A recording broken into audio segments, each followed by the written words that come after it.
Page number 52 वर आहे. Always remember पाहायचं राहिले पहा की magnetic field is produce around the straight current carrying conductor. आपल्याला माहिती की सरळ अशा प्रकारचा असतो जो काही डायग्राम जे आहे 4.6 magnetic field produce around the conductor, त्याच्यामध्ये कॉपर वायर आपण त्या ठिकाणी वापरली.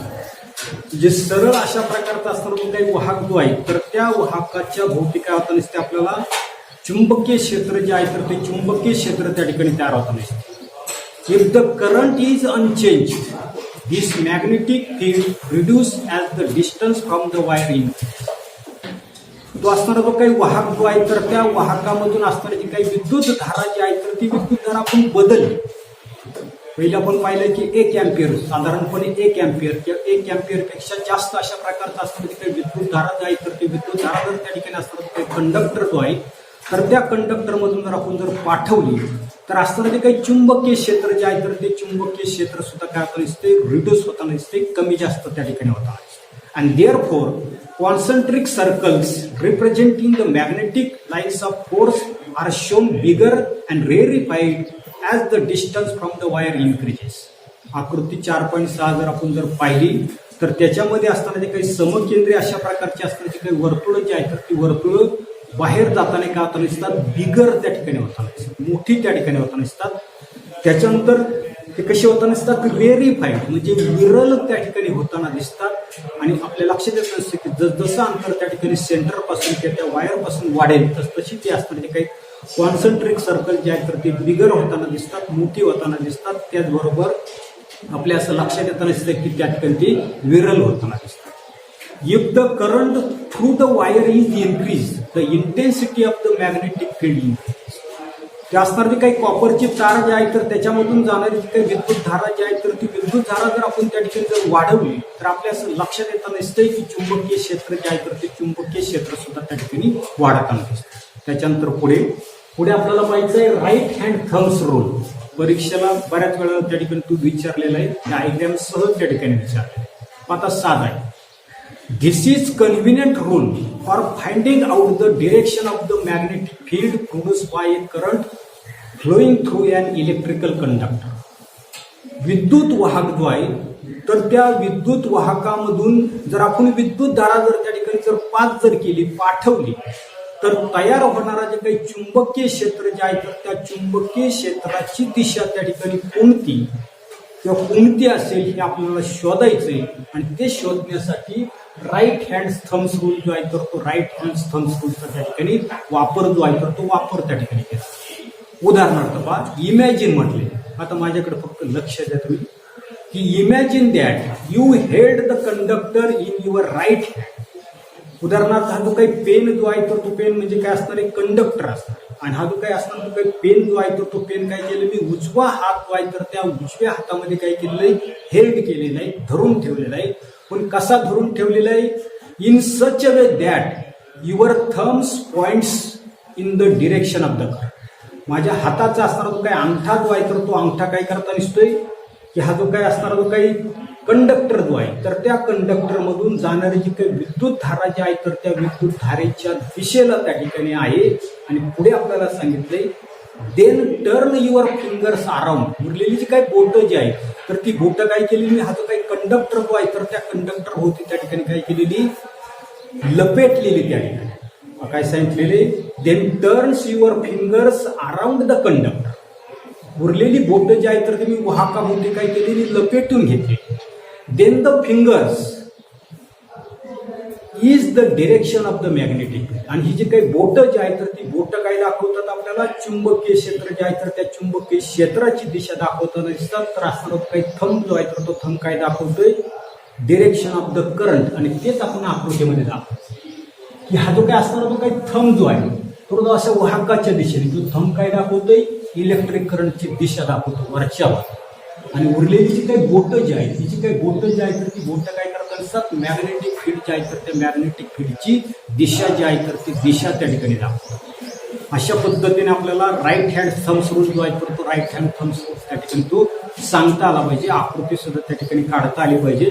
आकृतीला नावं जे आहेत तर ते नावं देण्यासाठी मागच्या वर्षी असणार काही मार्च 2020 असणारे काही प्रश्न जे आहेत ते प्रश्न त्या ठिकाणी. त्याच्यानंतर पुढे आपल्याला दिलेले फाइंड आउट, ते फाइंड आउटच्या भानगडीत ते आपण पडणार नाही. आपण डायरेक्ट आता पुढे magnetic field produce by the current through a circular loop of a conductor of it. त्या ठिकाणी सर्क्युलर अशा प्रकारचे असून तिथे लूप जे आहे तर त्या सर्क्युलर लूपमधून काय केलेलं आपण इलेक्ट्रिक करंट जो आहे तर इलेक्ट्रिक करंट पाठवल्यानंतर कशा पद्धतीचं चुंबकीय क्षेत्र त्या ठिकाणी तयार होते हे आपल्याला त्या ठिकाणी पाहिजे. पहा, we have learn about the magnetic lines of force of a magnetic field produce by the electric current flowing through a straight conductor. पान नंबर 52 वर आपण पाहिले काय पाहिलेले की असणारा जो काही स्ट्रेट कंडक्टर जो आहे सरळ अशा प्रकारचा असणारा जो काही वाहक जो आहे तर त्या वाहकामधून जर विद्युतधारा जर पाठवली तर पान नंबर 52 वर आपल्या लक्षात येतं नसते की चुंबकीय क्षेत्र जे आहे तर ते चुंबकीय क्षेत्र त्या ठिकाणी what will happen to the magnetic lines of force of field produce by the current flowing through a loop made bending the straight line. पान नंबर 52 वर सरळ अशा प्रकारची तार आपण त्या ठिकाणी घेतली आणि ही जी काही सरळ तार जी आहे तर ती सरळ तार काय केली अशा पद्धतीने त्या ठिकाणी बेंडिंग केली, वाकवली आणि वाकवून काय केली वर्तुळाकार सर्क्युलर अशा प्रकारची लूप जर त्या ठिकाणी तयार केली आणि त्याच्यामधून जर इलेक्ट्रिक करंट जर पाठवलं तर काय होईल हे आपल्याला त्या ठिकाणी विचार. आता काय होईल पुढे दिलेलं आपल्याला a circuit is completed by connecting various component as shown in the figure. ही जे काही सर्क्युलर अशा प्रकारची लूप घेतली कुठ्ठा त्या ठिकाणी घेतलेला आहे, कुठ्ठ्याला त्या ठिकाणी 2 होल मारले, त्या 2 होलमधून काय केले की सर्क्युलर लूप जे आहे तर ती सर्क्युलर लूप त्या ठिकाणी इन्सर्ट केली. त्याच्यानंतर या ठिकाणी व्हेरिएबल अशा प्रकारचं रेजिस्टन्स वापरलेले करंट मोजण्यासाठी या ठिकाणी ॲमीटर आहे, बॅटरी त्या ठिकाणी. आता याच्यामधला असताना जो काही विद्युत प्रवाह जो आहे तो विद्युत प्रवाह आपल्या लक्षात येत नसते पॉझिटिव्ह काय दिसतोय सर्वसाधारणपणे याच्यामधून पॉझिटिव्ह कडून तो काय होणार आहे निगेटिव्ह जो आहे तर ते निगेटिव्ह त्या ठिकाणी विद्युत प्रवाह त्या ठिकाणी म्हणजे अशा पद्धतीने सर्किट जे आहे तर ते सर्किट त्या ठिकाणी आकृतीमध्ये आपल्याला जोडलेलं त्या ठिकाणी दिसतं. आता पुढे if the current passes through the loop ही जी काय असतात ती काही वायर जे आहे कशी आहे लूप तयार केली सर्क्युलर अशा प्रकारची लूप त्या ठिकाणी तयार केली आणि या लूप मधून काय केलं विद्युत धारा जी आहे तर ती विद्युत धारा आपण त्या ठिकाणी पास केली तर आपल्या लक्षात येतं दिसते की magnetic lines of force are produce at each point on the loop. याच्यामधून विद्युत धारा जर पाठवली तर हा जो काही पी बिंदू असेल किंवा क्यू बिंदू आहे याच्या सभोवताली आपल्याला चुंबकीय अशा प्रकारच्या जे काही बल रेषा ज्या आहेत तर त्या पी पॉइंट पाशी आणि क्यू पॉइंट पाशी काय होता नसतात चुंबकीय बलरेषा ज्या आहेत त्या चुंबकीय बलरेषा प्रत्येक असणारा काही बिंदू जो आहे तर त्या बिंदूवर काय होत नसतात अशा पद्धतीच्या असणाऱ्या ज्या काही चुंबकीय बलरेषा ज्या आहेत तर त्या चुंबकीय बलरेषा त्या ठिकाणी. पुढे आपल्याला सांगितले as we go away from the wire the concentric circles representing the magnetic lines of force will become bigger and bigger. सर्वसाधारणपणे आपल्या असं लक्षात येतं नसते ही जी काय असणार ती काही वायर जे आहे तर त्या वायर पासून जसं आपण लांब जाऊ जी वायर जे आहे तर त्या वायर पासून काय केलं आपण लांब गेलो तर सर्वच्या सर्व आपल्याला कॉन्सन्ट्रिक सर्कल्स समकेंद्रीय अशा प्रकारची वर्तुळ आहे. परंतु ही जी काही समकेंद्रीय असणारी जी काही वर्तुळ जी आहे तर ती वायरचा असणारा बिंदू जो आहे तर त्या बिंदूपासून आपण दूर जर गेलो तर जे काही कॉन्सन्ट्रिक सर्कल जे आहे तर ती बिगर होताना दिसतात मोठी त्या ठिकाणी काय आपण आपल्याला आकृतीमध्ये झालेली आपल्याला त्या ठिकाणी दिसतात. पुढे as we go toward the centre of the loop the circle becomes so big that the arc can be shown as a straight line. आपल्या असं लक्षात येतं नसतं की अशा पद्धतीनं त्या ठिकाणी ती असणारी काही वर्तुळं जी आहेत तर ती वर्तुळं अशी त्या ठिकाणी मोठी होत जातात की एका वेळेला काय आपण दिसते ही काही सर्क्युलर अशा प्रकारची लाईन जी आहे तर ती लाईन काय आपण दिसते स्ट्रेट अशा पद्धतीची लाईन जी आहे तर ती लाईन त्या ठिकाणी काय आपण दिसते तर त्याच्यामध्ये त्या ठिकाणी तयार होते. आता पुढे in figure 4.8 the magnetic lines of force are shown near the points P and Q world. आकृती जी आहे तर त्या आकृतीमध्ये काय केलं आपण पी आणि क्यू हे जे काही 2 बिंदू जे आहेत तर त्या 2 बिंदूंच्या जवळ तयार होणारी काही समकेंद्रीय अशा प्रकारची असणारी काही वर्तुळ जी आहेत तर ती वर्तुळ आपण त्या ठिकाणी आकृतीमध्ये दाखवलेली. How ever they will be created near each points on the loop. नुसते याच बिंदूवर होणार नाही, तर प्रत्येक असताना जो काही वायरवर असताना जो काही बिंदू जो आहे तर त्या प्रत्येक बिंदूपाशी अशा प्रकारचे असणारे काही कॉन्सन्ट्रिक सर्कल्स, म्हणजे त्या ठिकाणी मॅग्नेटिक फील्ड असणारे काही कॉन्सन्ट्रिक सर्कल जे आहेत तर ते कॉन्सन्ट्रिक सर्कल फक्त पी आणि क्यू बिंदूला असल्यास तयार होणार नाही, तर जी काही वायर जे आहे तर त्या वायरवरच्या प्रत्येक बिंदूवर त्या ठिकाणी आपल्याला समकेंद्री मॅग्नेटिक फील्ड असणार जी काही चुंबकीय बलरेषा ज्या आहेत तर त्या चुंबकीय बलरेषा त्या ठिकाणी तयार होतात. Likewise each point will produce magnetic field at the centre of loop. जी काही असताना जी काही लूप जे आहे तर त्या लूपवरचा प्रत्येक बिंदू काय करता दिसतोय, चुंबकीय क्षेत्र जे आहे तर ते चुंबकीय क्षेत्र ते असताना जी काही लूप जे आहे तर त्या लूपच्या केंद्रस्थानी काय करता दिसतोय, तयार करताना.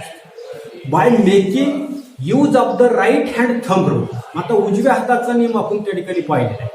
Check out every point on the loop contributes the magnetic lines of the force at the center of the loop, and these lines of the force at the center of the loop are in the same direction. आता उजव्या हाताच्या नियमामध्ये आपल्या लक्षात येत असते की असलेल्या magnetic line ज्या आहेत तर त्या मॅग्नेटिक लाईन त्या ठिकाणी तयार करतात. त्याच्यानंतर करंट जो आहे तर तो करंट आपल्या लक्षात येत नसतोय की तो काही वाहक असेल याच्या भौतिक ही करंटची त्या ठिकाणी दिसते असणार आहे. त्याच्यानंतर चुंबकीय क्षेत्र जे आहे तर त्या चुंबकीय क्षेत्राची अशा पद्धतीची असणारी काही दिशा जी आहे तर ती दिशा आपण असणारा जो काही राईट हँड असणारा जो काही थंब रूल जो आहे म्हणजे उजव्या हाताचा असणारा जो काही नियम जो आहे तर त्या उजव्या हाताच्या नियमाचा पडताळा घेऊन आपण त्या ठिकाणी याच्यामध्ये तयार झालेले काही चुंबकीय क्षेत्र आणि किंवा असणारे काही इलेक्ट्रिक करंट जे आहे तर त्या इलेक्ट्रिक करंटची दिशा आपण त्या ठिकाणी शोधू शकतो. त्याच्यानंतर पुढे the intensity of the magnetic field at any point produced by a current flowing through the wire is dependent on the current as we have seen in the experiment 4.6. या ठिकाणी चुंबकीय क्षेत्र जे आहे तर त्या चुंबकीय क्षेत्राची असणारी काही इंटेन्सिटी तीव्रता, आता ही तीव्रता कशावर अवलंबून असेल तर याच्यामधून पास होणारा जो काही इलेक्ट्रिक करंट जो आहे मागे आपण पाहिले की 1 एम्पियर त्या ठिकाणी वापरले, त्याच्यापेक्षा जास्त असणारा काही करंट जो आहे तर तो करंट जर वाढवला तर मॅग्नेटिक फील्ड जे आहे तर त्या मॅग्नेटिक फील्डची असणारी काही इंटेन्सिटी तीव्रता जी आहे तर ती तीव्रता सुद्धा त्या ठिकाणी वाढते. त्याच्यानंतर करंट कमी केला तर मॅग्नेटिक लाईन्स जे आहेत तर त्याची असणारी काही इंटेन्सिटी जी आहे तर ती इंटेन्सिटी त्या ठिकाणी कमी होतात. This means that if there are n turns in the loop the magnetic field n times of that produced by a single loop will be created. आता या ठिकाणी आपण एक सिंगल अशा प्रकारची लूप घेतो. आता अशा अनेक त्या ठिकाणी लूप जर घेतल्या तर काय होतं नसते, प्रत्येक वेळेला जेवढ्या लूप असतील तर तेवढी पट त्याचा असणार ते काही चुंबकीय क्षेत्र जे आहे तर ते चुंबकीय क्षेत्र त्या ठिकाणी वाढेल. म्हणजे इथीचं जेवढं असेल तर जेवढे आपण त्या ठिकाणी वेडे त्या ठिकाणी घेणार आहे, लूप्स त्या ठिकाणी घेणार आहे, जेवढी आपण घेऊ तर तेवढं त्या ठिकाणी मॅग्नेटिक फील्ड जे आहे तर ते मॅग्नेटिक फील्ड काय होतं नसते वाढताना त्या ठिकाणी येते. आता पुढे या ठिकाणी आपल्याला magnetic field due current in a solenoid त्या ठिकाणी पाहिजे. आता सोलेनॉइड कशाला म्हणायचं पहा, when a copper wire with respective coating is wounded in a chain or loop like a spring it is called solenoid. आता सोलेनॉइड कशाला म्हणायचं व्याख्या नीट लक्षात ठेवा की कॉपर वायर जे आहे तर त्या कॉपर वायरवर त्या ठिकाणी वाउंडिंग असतं, कोटिंग त्या ठिकाणी असतं, ते काढलेलं असतं आणि अशा प्रकारचे असतात की काही कॉपर वायर जे आहे तर ते काही केली वाउंड केली म्हणजे गुंडाळली. कशी गुंडाळली तर स्प्रिंग सारखी त्या ठिकाणी जर गुंडाळली तर तयार होणारी जी काही लूप जे आहे तर या लूपला म्हणणार आपण त्या ठिकाणी सोलेनॉइड. येते पुन्हा एकदा पहा, when a copper wire with respective coating is wound in a chain of loop is called the solenoid. पुढे whenever an electric current passes through a solenoid, magnetic lines of force are produced in the pattern as shown in the figure.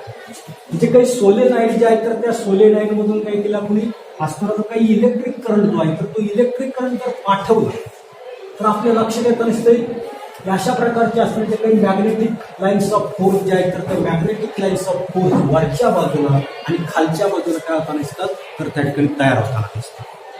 You are aware of the magnetic lines of force produce of the bar magnet. आपल्याला माहिती आहे की सर्वसाधारणपणे अशा प्रकारचा असणार काही बार magnet जो आहे तो बार मॅग्नेट जर असेल तर आपल्या लक्षात येतं नसते याच्या वरच्या बाजूला आणि खालच्या बाजूला काय आपण दिसते अशा पद्धतीच्या असणाऱ्या काही चुंबकीय बलरेषा ज्या आहेत तर त्या चुंबकीय बलरेषा त्या ठिकाणी तयार होत असतात. तशाच त्या ठिकाणी सोलेनाईड जे आहे तर त्या सोलेनाईडवर वरच्या बाजूला आणि खालच्या बाजूला काय आपण दिसतात चुंबकीय बलरेषा ज्या आहेत तर त्या चुंबकीय बलरेषा त्या ठिकाणी तयार होत असतात. त्याच्यानंतर पुढे पहा open one of the open end of the solenoids acts as the magnetic north pole and the other as the magnetic south pole. ही जी काही टोकं जी आहे त्या टोकांचा आपण त्या ठिकाणी विचार करतो. या सोलेनाईडचं एक टोक जे आहे तर ते साऊथ पोल म्हणून ऍक्ट होतं दिसते. सोलेनाईड जे आहे तर त्या सोलेनाईडचं दुसरं टोक काय आपण दिसतं आपल्याला नॉर्थ पोल म्हणून त्या ठिकाणी काय आपण दिसते कार्य त्या ठिकाणी करताना दिसते. The magnetic lines of force inside the solenoids are parallel to each other. त्याच्यानंतर याच्यामध्ये असणारे काही मॅग्नेटिक लाईन्स ऑफ फोर्स जे आहेत तर त्या फोर्स कशा दाखवल्या आपण एकमेकांना त्या ठिकाणी समांतर दिसतात. आकृती जर पाहिली तर याच्यामध्ये ज्या काही मॅग्नेटिक लाईन्स ऑफ फोर्स जे आहेत तर त्या मॅग्नेटिक लाईन्स ऑफ फोर्स कशा दिसतात आपल्याला पॅरलल त्या ठिकाणी दिसतात. म्हणजे सोलेनाईडच्या आतमध्ये तयार होणाऱ्या त्या काही चुंबकीय बलरेषा ज्या आहेत तर त्या चुंबकीय बलरेषा एकमेकांना कशा दाखवल्या आपण त्या ठिकाणी समांतर दाखवल्या आणि वरच्या मात्र त्या ठिकाणी आपल्याला कशा दिसतात सर्क्युलर त्या ठिकाणी दिसतात. पुढे व्हॉट डज दिस मीन चुंबकीय असणाऱ्या ज्या काही बलरेषा ज्या आहेत तर त्या बलरेषा त्या ठिकाणी पॅरलल आहेत याचाच अर्थ काय काय दिलेले this means that the intensity of the magnetic field within the solenoid is uniform every. याचाच अर्थ हे जे काही सोलेनाइड जे आहेत तर त्या सोलेनाइडच्या आतमध्ये असणारे काही चुंबकीय क्षेत्र जे आहे तर ते चुंबकीय क्षेत्र आतमध्ये कसं असणार युनिफॉर्म म्हणजे एक समान त्या ठिकाणी असणारे that is the magnetic field in the solenoid is uniform. याचाच अर्थ सोलेनाइडच्या आतमध्ये असणारे काही चुंबकीय क्षेत्र जे आहे तर ते चुंबकीय क्षेत्र कसं असणारे समान त्या ठिकाणी असतं. एवढाच भाग आपण या तासाला पाहणार आहोत. पुढील भाग पुढील तासाला पाहू. धन्यवाद.